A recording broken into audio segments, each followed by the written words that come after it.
Hola, mi nombre es Jorge Yaguno. Soy profesor en el IPADE en las áreas de factor humano y análisis de decisiones. Y hoy vamos a hablar de Nintendo.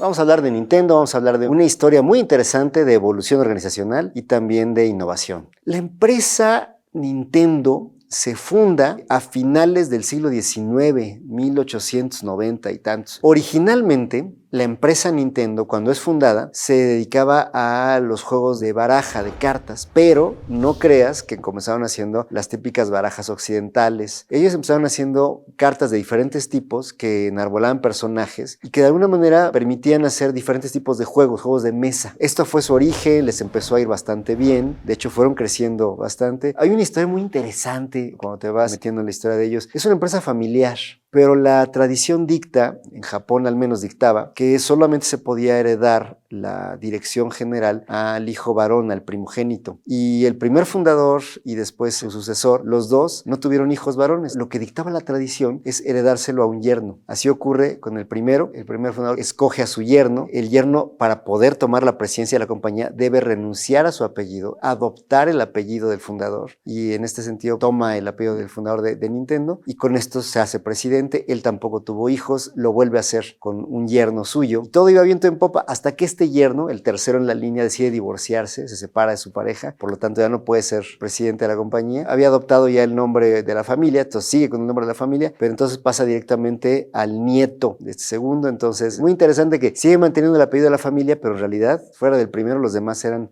apellidos que habían adoptado pues para seguir en esta tradición familiar. Como este cuarto miembro, el cuarto sucesor en línea, es el que viaja a Estados Unidos. Viaja buscando verificar cómo están funcionando el mayor competidor a nivel mundial, una empresa que precisamente gestionaba barajas de todos tipos ahí en Estados Unidos. Y una cosa que le sorprende a este hombre es que llega y se encuentra con que pues, la oficina es muy pequeña. Este es el competidor más grande a nivel mundial. Este es el que rige la pauta en todos lados y una empresa que le parecía a él pues que no hacía justicia a su imagen y al peso específico que tenía. Se da cuenta un poco que en Estados Unidos tenían auge muchos otros tipos de juegos y que por tanto estos mismos fabricantes de cartas no se veían a sí mismos como un jugador pues el más relevante en su propio territorio. Esto le despierta a este hombre la ambición de ir más lejos y más allá. Eventualmente comienzan a generar más cartas, consiguen un acuerdo con Disney para empezar a generar naipes en los cuales aparecían los personajes de Disney y así promocionarlos en territorio japonés, lo que les da una cierta exclusividad. Y con este elemento es como a alguien se le ocurre por qué no empezamos a hacer juguetes. Eventualmente comienzan con pequeñas representaciones tridimensionales de los personajes de las cartas, luego empiezan a incursionar con otros juguetes diferentes y ya para los años 70s, 80s comienza todo el auge de las consolas y ellos se apalabran con Magnavox, la primera consola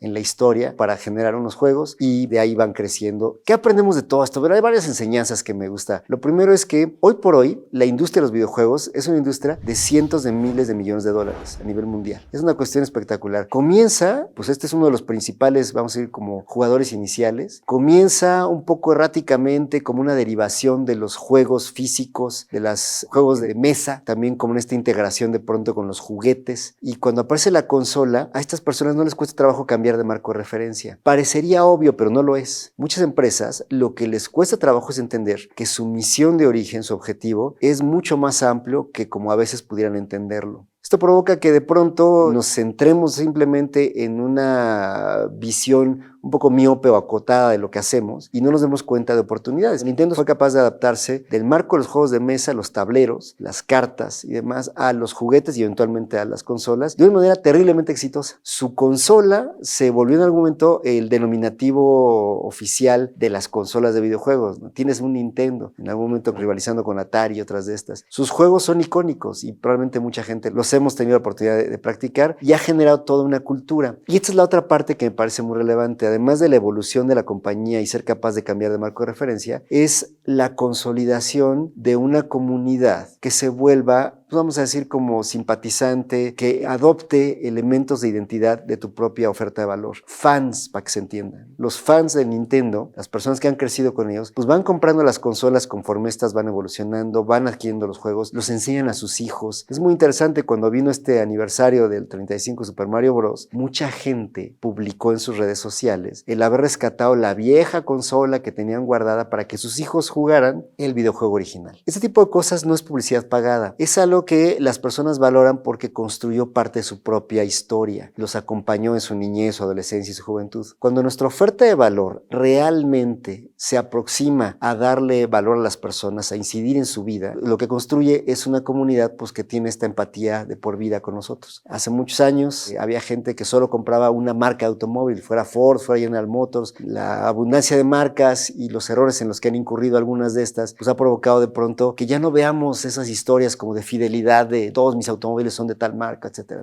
Esto lo hemos ido perdiendo, insisto, por abundancia, pero sobre todo también abundancia de marcas, de oferta, pero también por la pérdida de tener como claro qué comunidad es a la que estoy atendiendo y por qué esa comunidad va a adoptar valores que son los que yo propongo. Nintendo no ha perdido esto. Nintendo ha sabido adaptarse con los tiempos y pues felicidades porque este es su 40 años de la plataforma Mario Bros. Y vamos a aprovechar estas lecciones, evolucionar, innovar, pero sin perder de vista que creas comunidades que le dan a tu oferta de valor un sentido de pertenencia, de identidad personal.